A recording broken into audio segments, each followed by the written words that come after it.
Thian through below my class zoom Genesis mung khat chang khat chang ni chawi atirin pathian lele ban siama tin le ye chia aro mut nia tui thu tak chung chu athim mu pa pathian Thlarau pathian Thlarau chuan tui chung te cho renga pathian ne tu mal som se Pokranhote Pentikos Ni ayan in zane na Thlarau Thianghlim lo thleng turin kadu sakna kala na cheu voin hi Pentikos Ni ni awangin kan thupui po thil dang lai han soi arem tia lova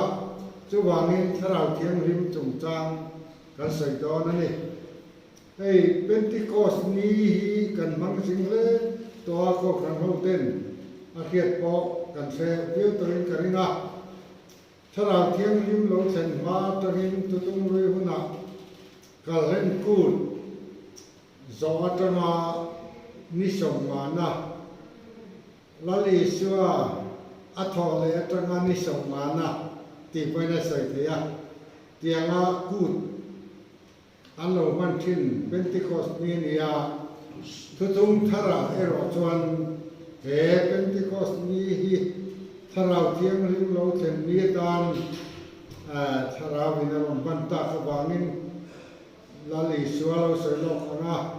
thil lo thleng zel kha ania chu wang chuanin ku ta po Pentikos kut an ti hi Pokran te Christian te in lim nani thil impact to nani tele thil chi ram anti ni nia emini ai chuan chongai tele thing ti to ta te po an lo phal lo hial to ni chu tiang khopa kut poi mo Christian te tan om se nei ta voi thinga kan lo man thin ania chu wangin apoi mo ema emini hian kan lalpan Thlarau Thianghlim min ron po thar thina voina po enin zawai ne na he Thlarau Thianghlim po nei lo thleng se in du sak ta sang ta kan lan chu ni ti chuan kan thu pui hi zau deu do na tu manga om chuan khuate na se chuan dan lia min bial tu pastor zeti lo ma sonan thuar soi do na chu wang chuan Pentikos Ni ni ani point hi aron soi chun jom tu ra kan ngai de ba chu wangin zau devin tutung hui lama tanga han tan kadua ngun taka milong ai tak sak turin ngen zoni kan lalpan khovel lele wan asiam lai kan ahan siam zo kha lehi arok motania a chele engma ala hom lo wa tui chung ka cho thim maya zumi tui chung ka chu pathian Thlarau a o tata ti kan muwa kan chiar kan hei hian pathian Thlarau Thianghlim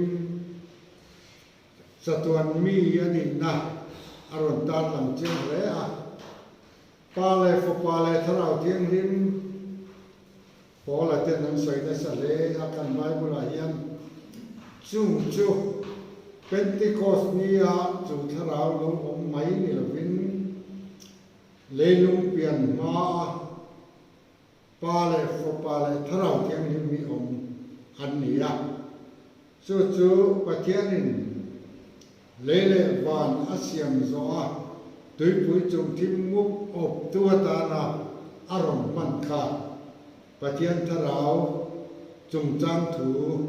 he Bible kan mu masak ber ania hei hi apoi mo khup mai ani ti chuan Pathianin lele van asiam nuwa pe chung optura Thlarau Pathian Thlarau thia kan hu hi hebrai tonga chon ro ania chu tho khi ti te poin na soi te ya chu Pathian tho Pathian Thlarau Thianghlim soi na chu ani chu ta chuan Pathianin thil zong an siam zowa mi hring ama kom tur a kom ngai tur a pol tur siam a du ta a vai butin mi hring nan siama mi hring lem kha an siam pe kama se nun na nei lo ni kan Bible in a soi angin chu vai buta siam Genesis vung ni chang saria khan in chat cho in hanga chuan nun na nei lo wa Pathianin anara atho chu atholu ta chu vai buta siam mi hring lem din chu mi hring a lo changin nun na nei alo ni ta a Pathian tho Pathian Thlarau chu chuanin chu Adama ati ta ka chu nun na nein alo siam ta a ti chuan Pathian nun na trawin Pathian ti nun na awangin Pathian pol thein chu Adama chu alo ta a chu Thlarau chuan nun na pek ta ka wangin Pathian tan pol thei alo ni ta ani chu Thlarau na tho ro pui ta Pathian tho Pathian Thlarau chu mi hringa nun na ne ya ron siam tu alo ni ta a ko pui o mi te po dinin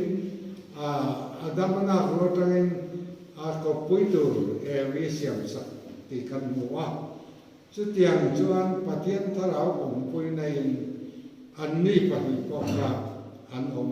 chou ta amai ro chu Pathianina elo turan ti akhap tat evin alo e adaman e veta tang kan an Thianghlim na le Pathian an na alo ko ta chu van chuanin eden wala ta no chu alo ni ta hiala ni kha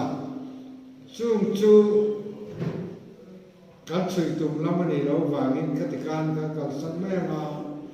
thu thung rui kan an tia hian Pathian Thlarau Thianghlim na ana thok dan le ati dan te e kan mu te maya kan soi seng lo wanga amaro chu thu thung ruia Pathian na thok chu Thlarau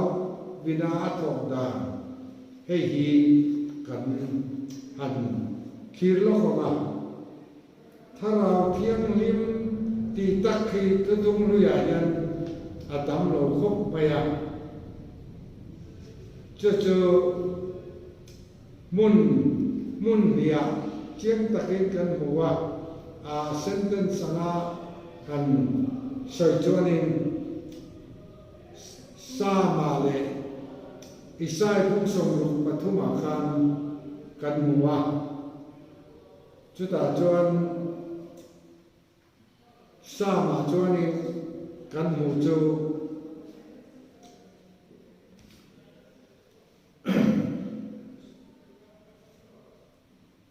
sam som ma pakhat tang som pakhat kan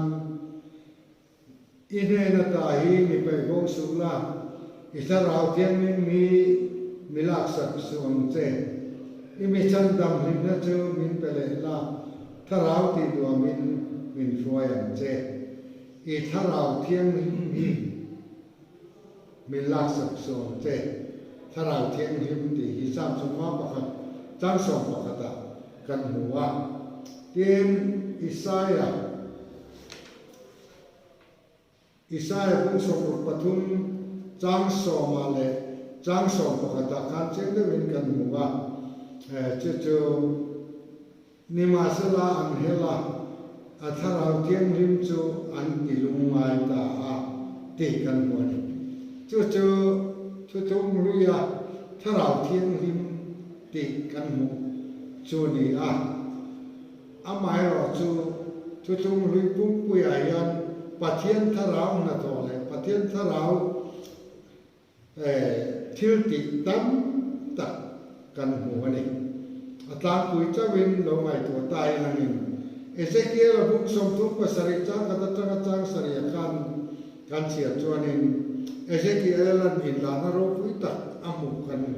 kan sia nga ruwa mai an ro in zom to lo tam mai lo khat thut mai ka Ezekiel a hian amu wa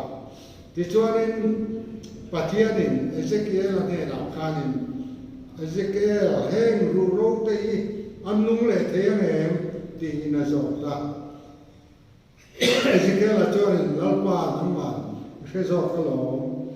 atia chuan Pathian chuan Ezekiel ro te ne na hianin he Thianghlim se ro tho kol kenatangin local la heng ro chu ma hian ron thoro tiro atia chu te chuan ro chu ma chuanin Ezekiel a chuanin tho turin a som ta Pathianin ati tiramin ti chuanin ro te chu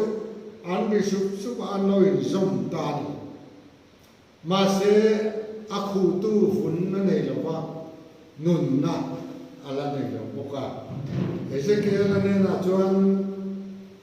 Pathianin o tho kol kilatang lo kala heng ro te chu ma hian ron thoro ati le a ti chuanin Ezekiel an ti le chuan ro te chu vunin lo khuwa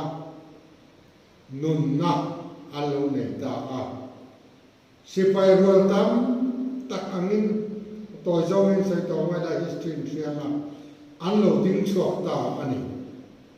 chu he in lam na ve kian Pathianin aron thil fia sakta Israel ho te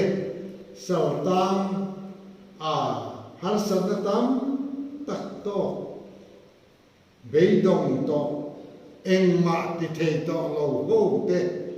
Pathian na ti chaka ram nei le tura kil le tura adin tur chungchang thu le Pathian na asiam thar le na tur chungchang thu khil lok na ngin asaita ti chuan hun local se la khan beidong taka Israel saltang te po in an na ngai an do le Pathian na to vekin Pathian Thlarau ko nei an ma ni rama an le ta ni ti kan hu ani chu tum lui lama kan mu chen mani ten Bible zip tu tam tak ten sola la khiak an thi don kan ranbo zong na kala athang rei fuwa ta chuan zo nei ho win Thlarau polin thu an lo soi duala an lo soi ro dual lai khan avakal vea ani sola po chu zo nei ho an bok chuanin thu soi ro dual na Thlarau Thianghlim pol na dong ho singa chuan avakal ve ta ani po chuan mi in sola po chu zol ne ni ve ta lo mo ti te an lo soi manani chu tiang chu Pathian Thlarau ve amun le huna zirin zol nei te le midang te po apola a chen til lo wani chen til reng lo bin apola an mamo angin Thlarau Thianghlim pe ông bùi thì nó này Davidan Goliatha ở bên đôi bộ khan Davida khana soi renga Indo na chu lalpa Indo nani atia ama chu man ruani ma se adau tu tak chu ni don lo lalpa na do don ti kha ari ro chiang em chu ni ya ten ama nge anin pe ngam na la in pe tu na chan chu sertan lo gentle mi Goliathan Pathian sipai te Israel fa te châu kha ato mai em maya he tianga sertan lawin Pathian nam than Israel te châu hi ati tu ni lo re ti kha aril wa nge tlata Indo na chulal pa Indo nan an vain ma chon po khan Goliatha khanin amusit me mo hichoi me kania nang khatianga virvom ne nei lokal deu so deu mai alo ti ya ani chuan lalpa sipai te chou ve ya ilu katan don ani voi na ati ya a virvominan boma thi taru mai ne kha ngun nam le khandai eng ma akeng ve lo virvomani ama Goliatha lutan nan ko khan Goliatha cheng nge kha angun nam pai nge kha mangin alu la tatai mai em wangin nge chu tianga pate takte Davidan Goliatha ne na te chuan ante he ni masanam le tu ani te na chana kha Thlarau in na on puya Thlarau na thoin Davidaro te chaka Thlarau na thoin na rum ne tira Indo na lalpa Indo na chu lalpan ne na chanta Davida chu khum tira choi moin alom phata ane pathian ring tu te hi chuan Thlarau Thianghlim puine en dong thina an manian ngai to ai ro pui zo dai hian an pu thina an mani ngai to na ya ro pui zo dai hi an donga an pu thina an de thina ni te David an na tam hian a chiang re mai ten nali suan ro bol lai khanin mit chak lo te ti chaka Thlarau wa thuam kha adu moi moyen vana akal to tur le ahun nu ngani to thu jir ti te na asoi thin khan an ngai thiam lo an thale ma seng lali chu khan ka kal in ta na tha ka kal chuan thamwan tu karon ti ranga ka kal lo chuan thamwan tu an om dong lo wani ti in acha ve thap maya chu mi chu ama ngai ko khan ro soi chu kha vana ta mei ron ti tu kani tu na pam hian kam to se ka vati em ti ni so khan alo soi nge khan ti chuan i suan a thole nu ni som li lai mai kho vela azir tir tele mi tene na inda nu khan vana lo London ta Galili ramami te tam takin aron tha azir tir te ba khan an omre ni chuti la tak chon lali suan asoi kha pa thu tiam lo then ma chuan Jerusalem kuai chu san sum chu ti na chan Mathai ram tina kalula tantin tra khilo pale Thlarau Thianghlim mi baptisula thu ka pe ka piang pom tirin se tiro tinin ne na kum khoi ne kom zelang ati asoi jumpo hi khami aun to vana lom dona asoi ania ke chuan Isua khan khatiangan se chu Israel ten mi boya le มีอบเบเรงอาผมกลุ่มคนเดียวกันอันทินลัวชวนโอ้กันเราป่าเฮียนินรำมินไปโดนตอนยังไงสระเตลเรารำเขาเวลออกตูกันนิสยาเกริรุกะอันโลกุมานาเราป่าตูน่ามีสระเตเดน่ารำมินเปโดนตีนที่เขาจะทิ้งเตียกันบุ้งขตากันอาวันโดนเจ็บกันอันนั้นที่เลหาลามาเสแล้วอีส่วนขลังก็จะไม่สักโลเอาแหล่งนี้นั่นนี่เราเรียกง่ายเลยว่าป้ายทุยอาติวนะส่วนเราเท่งไม่ตัวนั้นขลังข้าไม่สักวักเราว่าอาไม่เราจะเยรูซาเล็มเป็นติโกสนียถ้ามวนตูอาติรตูเราเท่งข้า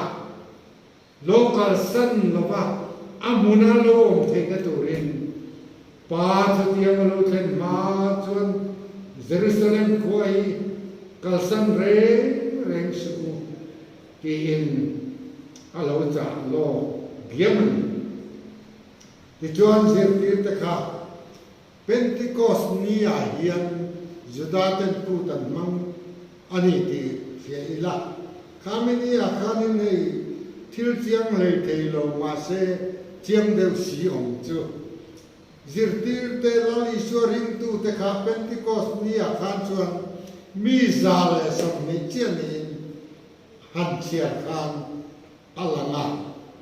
เราริงทันเตขัดยังหันเบลกองกัน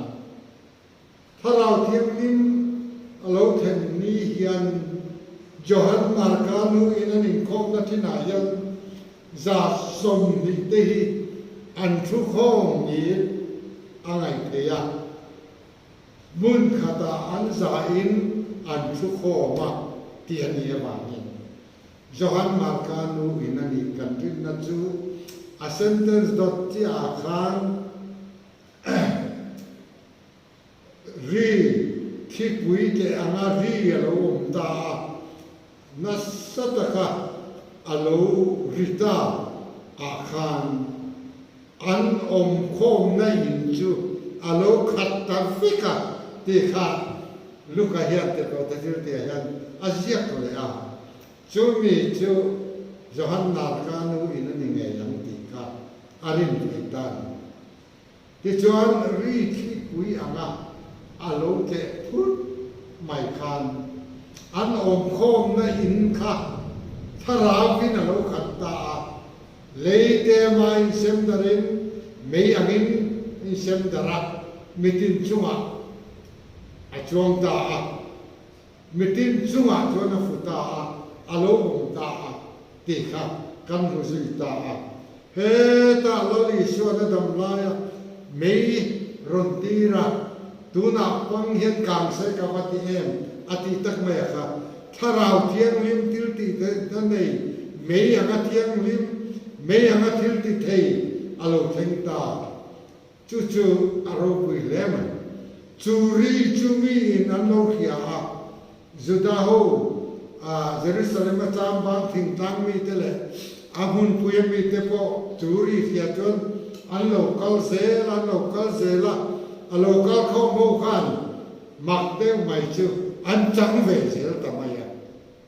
khatia ang chi khan thil kha tharau thiang limin na ron tok ta an chang ta je mai ni tam tak din tharau an chang ta ti chuan mei anga in sem dara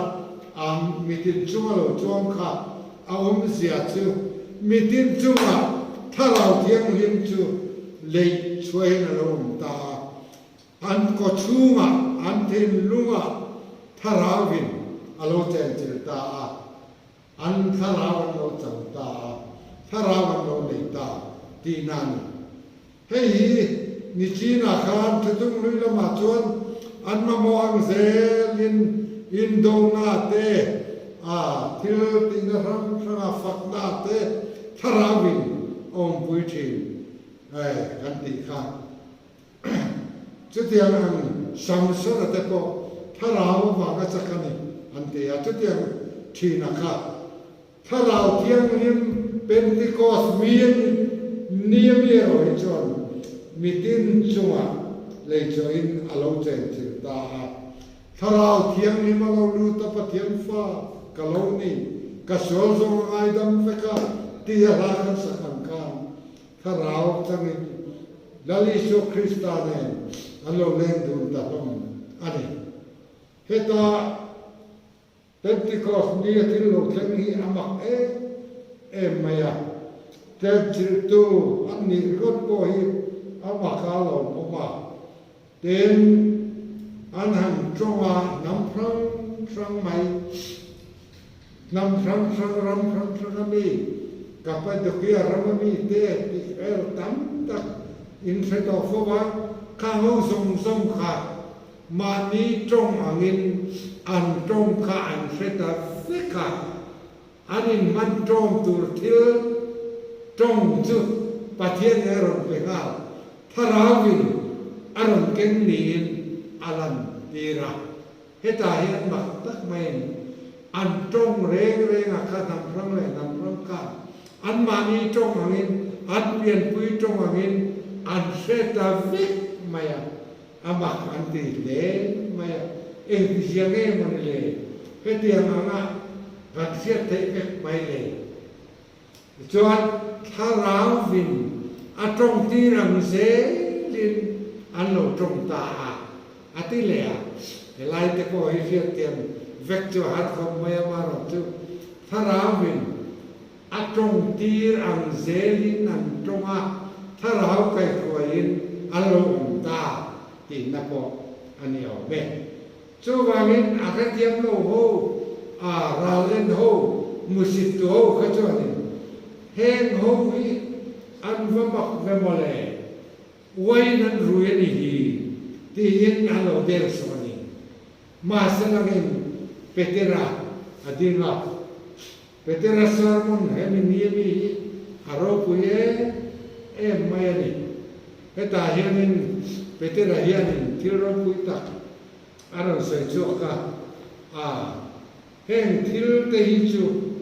fere san hun sonia zurui na chi ni lo ve zurui an ni lo ve atia peteranan so chu ta chu joel la bung ni tak som ni pariata ni chu mi huna chuan heti hian yanga mi zong chunga Thlarau ka le yanga in fopa te in fanu te ten ka thu an silanga in putar ten manga in tangwal ten in lana ten muang chung nia te chuan kapoi pa te kapoi nu ten Thlarau ka le yanga an chunga ti in alo soi diam to lo heng hi alo theng ta ni hi petera chuan ten Isua pian ma dai arong bo zo nuwa ta Pentikos Ni Joel na lo soi lo ka alo thleng ta tin petera nan soya I chuan dali suwa ka indu lo wa tinga in khem beta in phuma a thole a lele vanal bernitura kai thoi na untan tin petera ka na soi ta zela in simula in songai tam na baptisma cham thero patiani na tiam ka hala takami tan po nai takami te tan po mi zong tan ani Thlarau Thianghlim mi zong tan ani baptisma cham ro atia ti chuan Khaminia allo bercha den dan chu kan Bible hian alo soi tiang khop maya mi sam thumin an bercha ni mi sam thumin baptisma an changa Christiana anin pe ni pui lema Johan Markanu inaleng jiasa an nilawa pona an san chokin mola an remove mum maita ni inalanga an liminan nom le ani mi ang mo sa te chu local som masanagin atela omtat in mangai tat tan tin trafil du tat lali sio choi mo du tat te alo kum khom ta selan he mini ya se kurtam ta ko ma trong sang an trong anin sia te kha amaka Thlarau in eng ti trong eng trong tira an trong ang zelin Thlarau ko yang zelin an trong ta ti ania then khat chuan trong fiat lo kan ti tu laya po kan lati ang te hi ani telin an ringa then khat ro chuan an ring lem lo wa heng hi chu ka thil fiat tu mani lo wa eng po ni se Thlarau in min trong tirang zela Thianghlim tak le fel tak ka tok ni a hiat po hiat lo po in kan man tu chu ani anga ti chuan Thlarau Thianghlim an lo thena anan chan tak chia kan thil ro pui tak chu an huai sen ta e ma ti ko te kha petera te me sia ina an zo po a mi po la mi ne ati mai me po sa ma pat ar khon ma voi tun pat po kan romanan po ta a he bing hian thu soi to so tien pui thiam dal te le sanet din ho te nan va petera te chuan kan mu le kan hiat te hi soi lo vin kan om thei lo ni an ti mai an zam to lo a chan tin an siak zel na pe chuanin petera hi ken be tur lo ni be ta a lo man ta ra hun ta a chu ta chuan petera chuan kalal pa amin min khen be su ale ling zong in min khen be tro kai zong mi sual kan ni ati hiala ni chu tiam ko pa hoi sen chuan an thian te ho zong zong po kha an ni a har sat na an tok wala ti du da na te khatiang an khan an tok wala se te fan te po kha an zam reng lo Thlarau Thianghlim thua min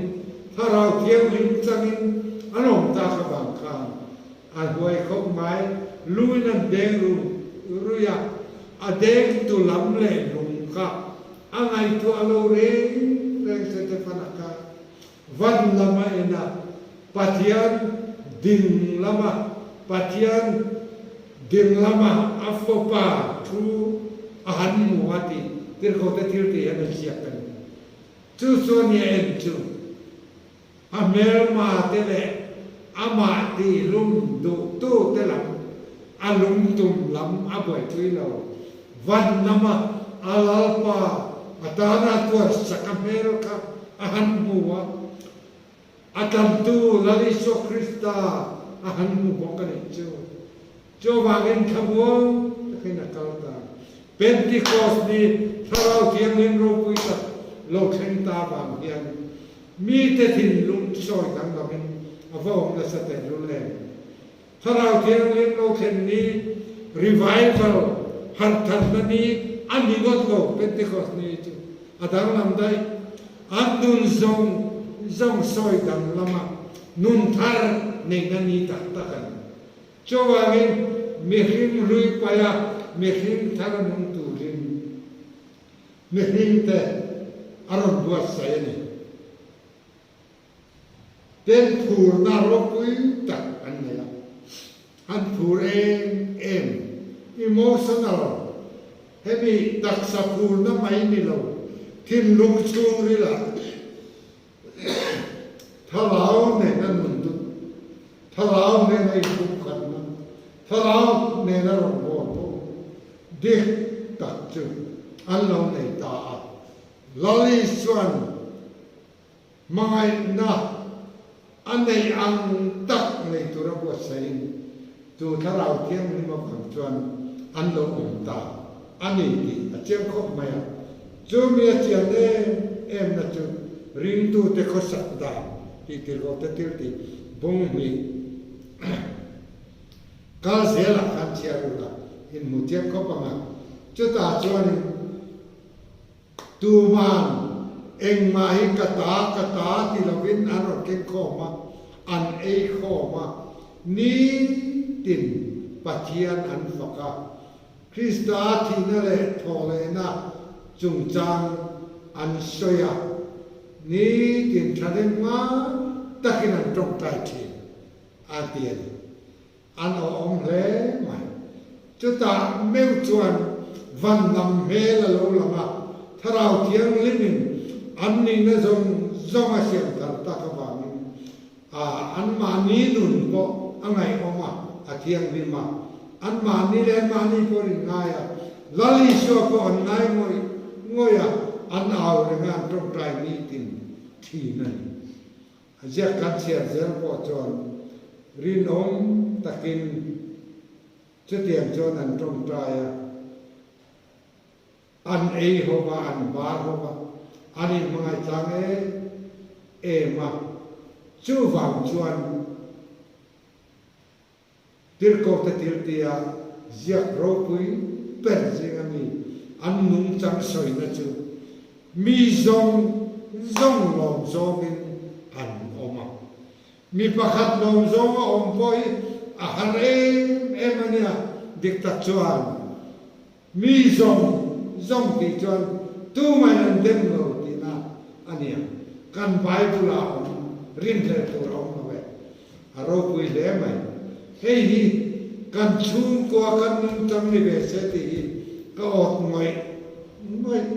mi zong lom zong chung ko ni hi chung te ko với na yan le khat yan an khan Pentikos Ni tu ro pui takin lo chenga với khen yan ko khan nu na acham ta Thlarau Thianghlim lo chen a chen chil tu Thlarau Thianghlim kan nei ta ki avaro pui em in rin tin lai khan Thlarau Thianghlim in sangen tia chang lo te khan tia chen kan khan lali suarong bo lai khan Thlarau Thianghlim ma lo chen no meu chuan Thlarau Thianghlim in na anum to ro pui em mai chu mi zong lom zong a Thianghlim le moi on theina aron ve a chu mai ni la vin kan thurin chuan Christian thurin chuan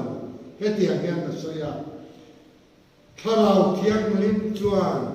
lal I swa lal le chandam tu wa pom turin a khema pom thei turin atan puya an ma nia fernara zong chu a tho chu sak the na ni ati ava poi mo em Thlarau Thianghlim voina hian na tu Thlarau Thianghlim in ne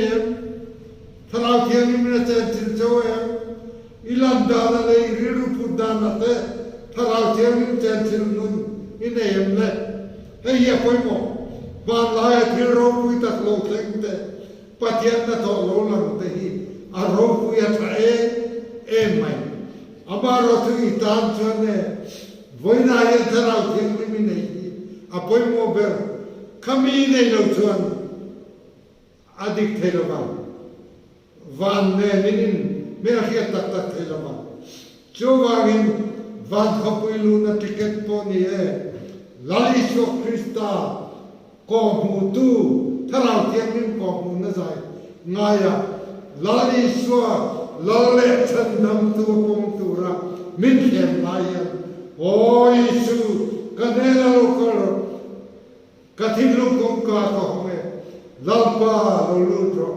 I Thlarau Thianghlim minat chen chil ro ti in Iswa kan au he patu rem Iswa ne na kahima amangai o ngel nin amangai thazar noya pongin kacho sipai ka hlum mai turin he la moi takki aran sa chuak ka ni ka voina hian Thlarau Thianghlim kan ne na om chuan kan malam thima kieng zela tia lali so Krista kan awa Thlarau Thianghlim kan chan ni ava poi mo em voi te kan ai to thina kalung lem hle mai Pentikos Ni cham pha kha khan ko khano zong te him takin biakin kan saya kan lama kan remove move thin với na rồi cho kan ti thei to cho ai yên đi có tamai sia o Thlarau Thianghlim local la kan tha ti chakang te tin ke mani chung kwa thewa Pentikos Ni i bang zui zelamo apakor ta ta betiro du kan lam thin te du fakla kan sa thin te ka kan la du ta kan thla kan sa thin te ka afangai o ta bele voida hian lalpa mi te ai tin lung ron ti tharula Pentikos Ni hian lalpa ron panula tin lung tin mun lo kian se afangai na lu chu kan na ya ilong lu za kan lu ama hian ku na lu o Thlarau Thianghlim local la kan nun ti tharula kan chakko na zong le kan kin lo na te min pai fai sakla ilom ta ka min siam ro tin i thom tai te ngu voi ni hun pai mo ta kan ye kan tin lung le khek zong te let vekila ama iten tirangu tin lung rizap ni le bangu lali suwa fakle choi boy Thlarau Thianghlim adu ber minti tira tu perchoni chowangin bung khonum na chuan lali suwa Krista kana faktenan hele an chetoma yan lali suwa Krista tan nungila kong siamila sumlemin lalpai suwa Krista tan thiam siamangu amaro kan kom de tena turle amane na kan chen tena turin voi Pentikos Ni hian kan zawai in lan tharila o Yesu lokala katin nuwa hian lo cheng te lal bera kan su kwa hian lo cheng te ein sum lal bera hian lo omro Thlarau Thianghlim lo lengla kan din na ti puisiang te tin Pathiani awangu lali so Krista aron pom serdo Thlarau Thianghlim ama kan pomama kan do thina turin atwar na le aharsan na song taka zonde khan esai khan alo soi to a masalang ani chuan kedi chuan ama kan ngai siloba pathian vuaka kan zuata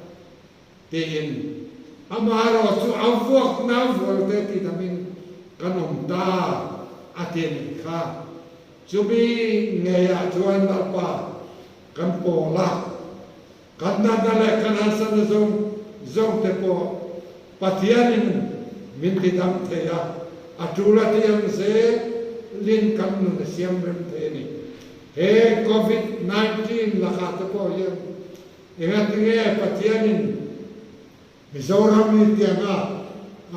milong pui zela kan lahim ti te kan ai to tina amai na wa ngani minon som chuak tu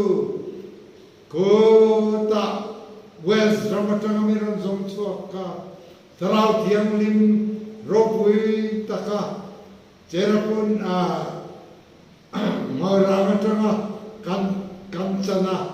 Thlarau Thianghlim chen sila kan om te alanga chuan thil tam taka kan thing lo ma se pathian mangai nei chu kan thing lo ang huin min te lova amangai na chakani voina hian amangai na bam tabin etiang hian kan la hi mani tiro pathian ni fakangu o Thlarau Thianghlim lo leng te kan rin te pui sui da ke mani nun siam tham la itana ni nom takarong boturin min siamong se tin lalpa voina hian ni awangu pathian na tu